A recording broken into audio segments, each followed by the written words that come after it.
Dobry dzień, witamy w postępnym ju 25. dzielu kaszepścigłe kalendarium. Dziś wydarzenie łet 18 do 24 czerwca.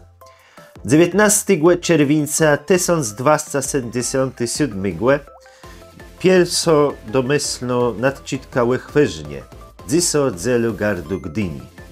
19 czerwca 1858 łeb drogę do Rusji przebywał w Szczecinie francuscy pisarz Aleksander Dumas Wojc. 19 czerwca 1957 odkrycie pojemnika Jeronima Derdowskiego we Wielu. 23 czerwca 1987 odemkła została górsko i rybacko zagroda w Nodolim, part Muzeum Puszczy Ziemi, miana Floriana Cenowe.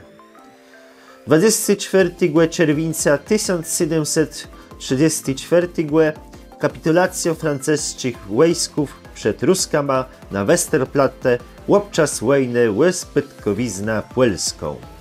To już wszystko na dziś, do usłyszenia.